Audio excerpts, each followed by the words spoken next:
of like hours and hours every day in just whiteness. Yeah. Just snow and nothing but on snowmobiles. Like, that fucking freaks me out.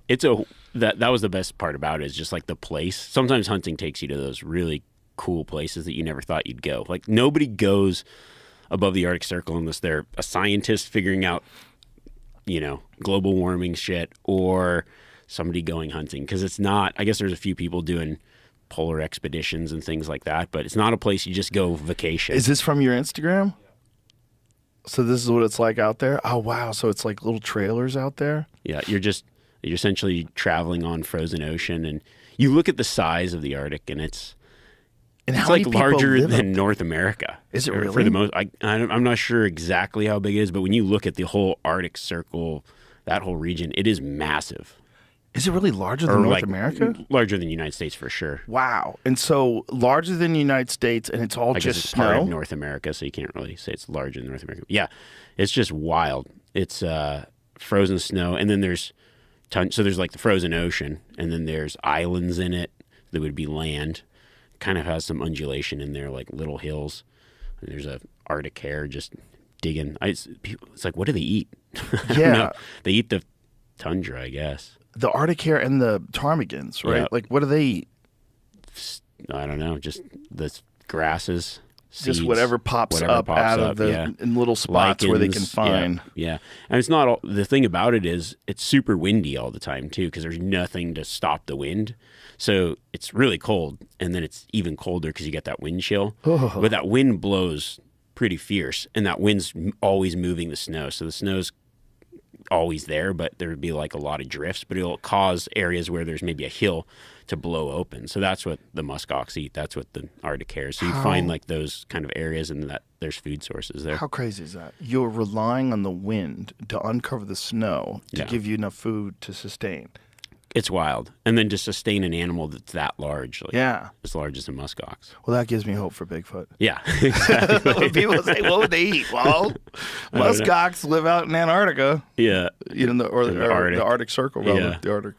And when you're out there, how many people live there full time? I can't remember. I think it's under 1,000. Wow. And that's like we flew into like a larger area and then went over 100 miles from there. What do those folks do for the most part? There's some, in the summertime, there's like fishing, and then hunting in the wintertime. And that's what they live off of? Yeah, there is stuff like some of the more remote, there's other villages that don't have, like an airplane that goes to it or whatever, and there's purely subsistence or getting things in a couple times a year. Like that particular spot, the fuel comes in once a year. Once a year? Yeah. And so if somebody pokes a hole in the fuel tank, that's it. Fucked. Yeah, you're done. Oh my God. It's pretty crazy. Fuel comes in once a year is such a crazy thing to say. Like, you got to plan for the whole year. How much fuel? Everybody uses diesel for everything, heating, everything. And if you don't have it, you're fucked. Yeah. Wow. Very, very, very crazy. Like, I don't know. It's just there's places in the world that are so unlike what we're used to. Oh, yeah. And that's imagine there's people that are going to live their whole life there. Yeah. Oh, yeah. Most of the people that I met had never left that village. Wow. Imagine taking them to Hawaii. They'd be like, what the fuck am I doing with my life? And this is so ridiculous. I could be in Hawaii. I don't know if they would like it. What are you talking about? Everybody likes Hawaii. Yeah. They would love it. You would think, but it's just like that's what they know. I think it'd be too hot. They'd be like, I don't like this place. I'll take too hot. I'll take too hot all day. Yeah. Over fucking freezing tundra and wind. And fuck that. Yeah. Well, you mind sweating a little bit? You're next to the ocean. Jump in the water. Cool off. Relax. Yeah. They like their food. They like to eat stuff that I wasn't a fan of. It's called muktuk. It's like essentially whale fat that's been like cured. Whoa. Like fermented? Not fermented. It's more like salted. Almost like like whale beef jerky. Oh, like, okay. Ooh. Yeah. Whale fat. That's what it looks like? Yeah. That's it. Bourdain told me that fermented shark was the most disgusting thing he ever ate. Yeah, I haven't had that, but I've heard it's really bad. And they love it. Shark. And apparently, wherever the fuck it is, I guess it's Iceland, would they eat it a lot? Iceland, yeah. That's what it looks like, Jamie? Yeah. Is that what it would look like when you were eating it? Yeah. What does it taste like? I don't. It's like greasy, rotten fish, maybe. Oh. No, not a fan. What kind of whale is it, too? The guys, some of the Inuit guys, they have like preferred whale kinds. They like narwhal the best, is what he said, and then beluga whale, and then there's other whales that they don't like as much. So yeah, like when the community gets they do all that in the summertime, and then they save it for the winter time. But I guess you'd need to eat a lot of fat to survive the winter. Whale in my brain goes into the same category as monkey. Like you're eating whale or you're eating monkey, I'm like, yo, do you have to do that? No. Yeah, I'm not a fan. It seems like you probably shouldn't do that. Yeah, I had tried muktuk before, and so when they busted it out, I was like, I will pass. Thank you. Were they offended?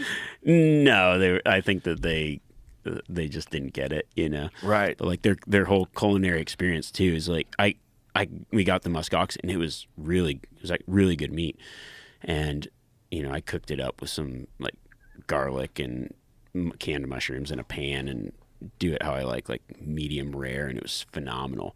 And the way they do their cooking is they just boil it. They like it boiled. Everything. But you think about it, I mean, they've lived so long in a lot of isolation, no doctors, none of this. So they're very cautious about their food, and they just don't want to get sick from it or anything like that. So for probably their entire forever, it's just overcook the food and then you don't get sick. Oh, wow. Yeah, if you get a parasite up there, you're in real trouble. You're in trouble. So everything's boiled. They like it boiled.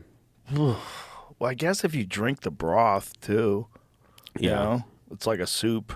Yeah. Making like kind of a meat soup. Right. It's probably a good way to be like effective. Like you don't need to cook in fat that way. Yeah, they just boil it and then they've got everything in the pot, and they get their dietary fat from just this whale fat stuff. Yeah. Do they eat anything else that they get dietary fat from? No, I think whales, they eat seals. They probably have no diseases. Yeah, you're probably no cancer, no heart attacks, no, like nothing. Everybody lives to 110. Yeah, I don't know. Yeah, it's probably good. It's probably good for you. Those people that live. Have you ever seen that Werner Herzog film, Happy People? Oh man, I can't remember. It's the one where the trappers in the taiga in Siberia. No, it's an amazing documentary. So Werner Herzog went to Siberia and hung out. I don't know if he was just narrating it or if he was actually there. I think he was just narrating it. Maybe he went there, but someone went there. Point is, like, these people are extremely happy, and all they do is go trapping and fishing and hunting, and they live in these